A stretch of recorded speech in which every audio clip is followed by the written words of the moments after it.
Hi friends, welcome back to my YouTube channel. ನಾನು ಸಂಗೀತಾಸ್ ಕಿಚನ್ಗೆ ನಿಮ್ಮೆಲ್ಲರಿಗೂ ಸ್ವಾಗತ. ಒಂದು ಕಂಪು ರವೆನ ಉಪಯೋಗಿಸ್ಕೊಂಡು ತುಂಬ ರುಚಿಯಾಗಿ ಹಾಗೆ ತುಂಬ ಗರಿಯಾಗಿ ಒಂದು ಸೂಪರ್ ಬ್ರೇಕ್ಫಾಸ್ಟ್ ರೆಸಿಪಿನ ತೋರಿಸ್ತಿದ್ದೀನಿ. ಇನ್ಸ್ಟೆಂಟಾಗಿ ಆಗುವಂತಹ ರೆಸಿಪಿ, ದಯವಿಟ್ಟು ಟ್ರೈ ಮಾಡಿ.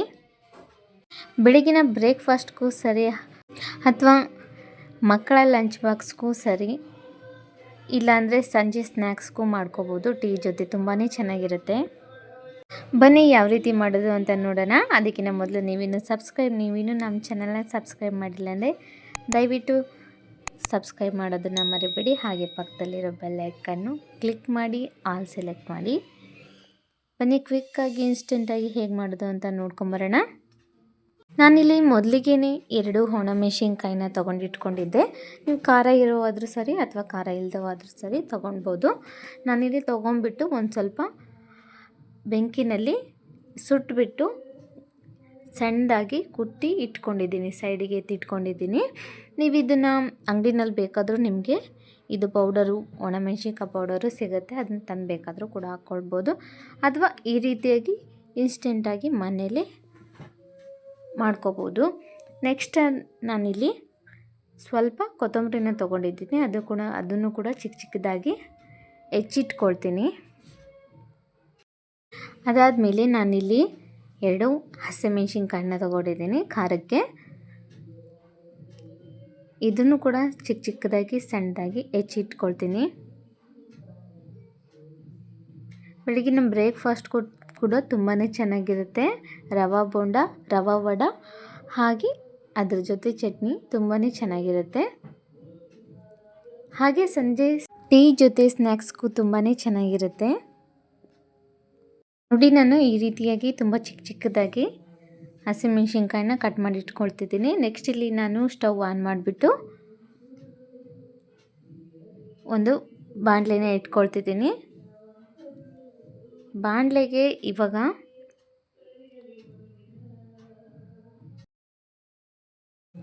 ನಾನು ಅದಕ್ಕೆ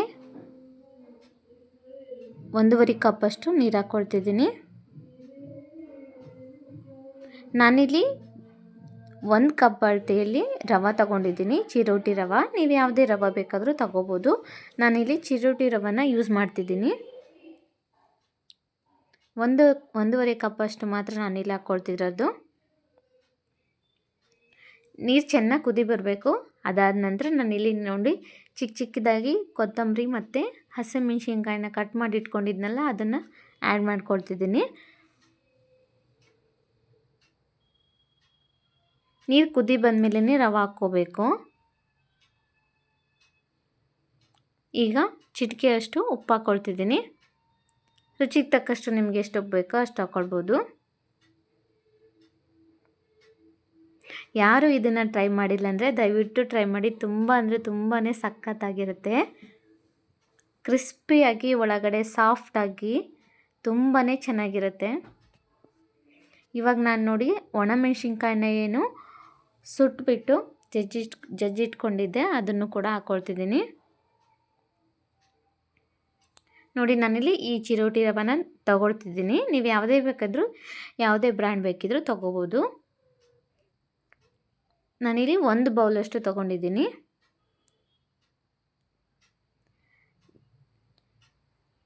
ರವೆ ಎಷ್ಟು ತೊಗೊಳ್ತೀರಾ ಅಷ್ಟು ಕ್ವಾಂಟಿಟಿನಲ್ಲಿ ಹಾಕ್ಕೋಬೇಕಾಗುತ್ತೆ ನೀರನ್ನು ಕೂಡ. ನೋಡಿ, ಇವಾಗ ರವೆನ ನಾನು ಹಾಕ್ಕೊಳ್ತಿದ್ದೀನಿ. ಚೆನ್ನಾಗಿ ಕುದೀತಿದೆ ಇವಾಗ ನೀರು.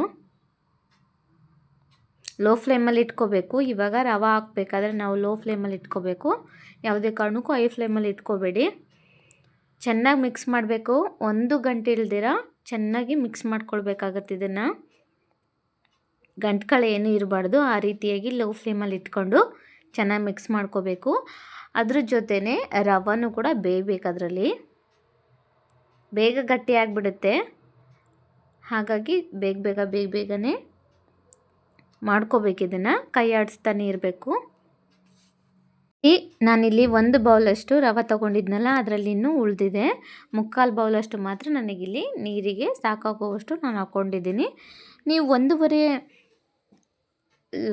ಲೋಟ ನೀರಿಗೆ ಒಂದು 3/4 ಬೌಲಷ್ಟು ರವೆ ಹಾಕ್ಕೊಳ್ಳಿ ಸಾಕು. ಇಲ್ಲ ನಾವು 1 ಬೌಲಷ್ಟು ಹಾಕ್ಕೊಳ್ತೀವಿ ಅಂದರೆ ಅದಕ್ಕೆ 2 ಪಟ್ಟಷ್ಟು ನೀರು ಹಾಕ್ಕೊಳ್ಳಿ. ಎಲ್ಲ ಮಿಕ್ಸ್ ಮಾಡ್ಕೊಂಡ ನಂತರ ನಾನಿಲ್ಲಿ ಒಂದು 2 ನಿಮಿಷ ಮುಚ್ಚಿಡ್ತೀನಿ. ರವೆ ಯಾಕೆಂದರೆ ಚೆನ್ನಾಗಿ ಬೇಯಬೇಕು ಅದರಲ್ಲಿ, ಹಾಗಾಗಿ ಲೋ ಫ್ಲೇಮಲ್ಲೇ ಮಾಡ್ಕೋಬೇಕಿದ್ದನ್ನು. ಇವಾಗ 2 ನಿಮಿಷ ಮುಚ್ಚಿಡ್ತೀನಿ. ಮುಚ್ಚಿಟ್ಟ ನಂತರ 2 ನಿಮಿಷ ಈಗ ಆಗಿದೆ. ನಾನು ಇವಾಗ ಓಪನ್ ಮಾಡ್ತಿದ್ದೀನಿ. ನೋಡಿ ಚೆನ್ನಾಗಿ ಬೆಂದಿದೆ ರವೆ. ಇವಾಗ ಒಂದ್ಸಲ ಕೈ ಆಡಿಸ್ಬಿಟ್ಟು ಕೆಳಗಿಳಿಸಿ ಸೈಡಲ್ಲಿ ಎತ್ತಿಟ್ಕೊಳ್ಳೋಣ, ಸ್ವಲ್ಪ ತಣ್ಣಗಾಗಲಿ.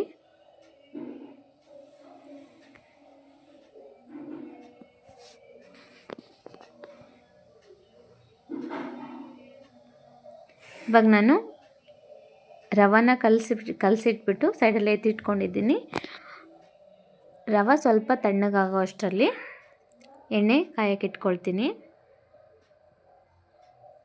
ಎಣ್ಣೆ ಸ್ವಲ್ಪ ಜಾಸ್ತಿನೇ ಇರಲಿ.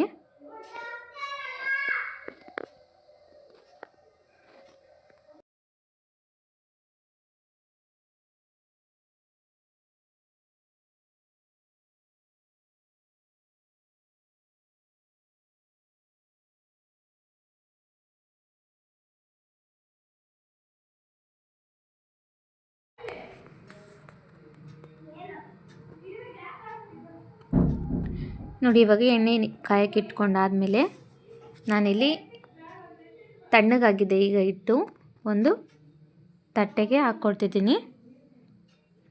ಚೆನ್ನಾಗಿ ನಾದ್ಕೋಬೇಕಾಗತ್ತೆ. ಏನಾದರೂ ಗಂಟುಗಳಿದ್ರೆ ಎಲ್ಲ ಚೆನ್ನಾಗಿ ನಾದ್ಕೊಳ್ಳೋದ್ರಿಂದ ವಡೆ ಚೆನ್ನಾಗಿ ಬರುತ್ತೆ, ಒಡೆದೋಗೋದಿಲ್ಲ. ನಿಮಗೆ ಹಿಟ್ಟು ನಾದ್ಕೊಳ್ಳುವಾಗ ಸ್ವಲ್ಪ ತೆಳು ಅನಿಸಿದ್ರೆ ಅಕ್ಕಿ ಹಿಟ್ಟನ್ನು ಕೂಡ ನೀವು ಆ್ಯಡ್ ಮಾಡ್ಕೋಬೋದು. ಕೈಗೆ ಸ್ವಲ್ಪ ಎಣ್ಣೆ ಹಚ್ಕೊಂಬಿಟ್ಟು, ಎಣ್ಣೆ ಅಥವಾ ತುಪ್ಪ ನೀವು ಯಾವುದಾದ್ರೂ ಹಚ್ಕೊಂಬಿಟ್ಟು ನಾದ್ಕೊಳ್ಬೇಕಾಗತ್ತೆ, ಇಲ್ಲಾಂದರೆ ಕೈಗೆ ಅಂಟ್ಕೊಳ್ಳುತ್ತೆ. ಇವಾಗ ನೋಡಿ ನಾನು ಇಟ್ಕೊಂಡೆ ಆಗಿದೆ. ಸ್ವಲ್ಪ ಎಣ್ಣೆ ಹಾಕ್ಕೊಳ್ತಿದ್ದೀನಿ, ಕೈಗೆ ಅಂಟ್ಕೊಳ್ಳುತ್ತೆ. ಹಾಗಾಗಿ ನಮಸ್ತೆ ವೀಕ್ಷಕರೇ, ನಾನು ಈ ದಿನ ಹಿಟ್ಟನ್ನು ಹಾಕೊಂಡು ನಾದ್ಕೊಳ್ಳಿ.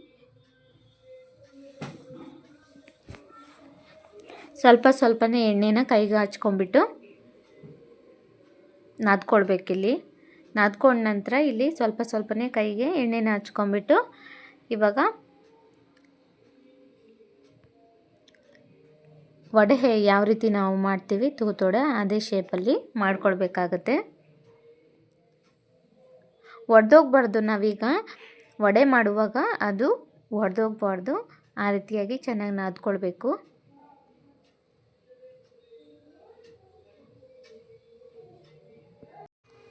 ನೋಡಿ ಇಲ್ಲಿ ಒಡೆದೋಗ್ತಿದೆ, ಹಾಗಾಗಿ ಮತ್ತೆ ನಾನು ನಾದ್ಕೊಳ್ತಿದ್ದೀನಿ ಇನ್ನೊಂದು ಸಲ. ಸ್ವಲ್ಪ ಬಿಸಿ ಇರುತ್ತೆ, ಫುಲ್ಲು ತಣ್ಣಗಾಗೋವರೆಗೂ ಬಿಡಬೇಡಿ. ಸ್ವಲ್ಪ ಉಗುರು ಬೆಚ್ಚಗಿದ್ದಾಗಲೇ ನೀವು ಮಾಡ್ಕೋಬೇಕಿದ್ದನ್ನು. ಈ ರೀತಿಯಾಗಿ ಮಾಡ್ಕೊಳ್ಬೇಕು, ತೂತೊಡೆ ಥರ. ನೋಡ್ತಿದ್ರಲ್ಲ, ಸ್ವಲ್ಪ ದೊಡ್ಡ ಸೈಜಲ್ಲೇ ಇರಲಿ. ನೋಡಿ ಎಷ್ಟು ಚೆನ್ನಾಗಾಗಿದೆ. ಈ ರೀತಿಯಾಗಿ ಮಾಡ್ಕೊಂಡು ಇಟ್ಕೊಳ್ತಿದ್ದೀನಿ ನಾನು ಎಲ್ಲನೂ. ನೋಡಿ ನಾನು ಎಲ್ಲನೂ ಈಗ ರೆಡಿ ಮಾಡಿ ಇಟ್ಕೊಂಡಿದ್ದೀನಿ. ನೋಡಿ ಎಷ್ಟು ಚೆನ್ನಾಗಿ ಕಲರ್ಫುಲ್ಲಾಗಿ ಎಷ್ಟು ಚೆನ್ನಾಗಿ ಕಾಣಿಸ್ತಿದೆ. ಇವಾಗ ಎಣ್ಣೆ ಕಾದಿದೆ, ಒಂದೊಂದನ್ನೇ ನಾವು ಹಾಕೊಳ್ಳೋಣ.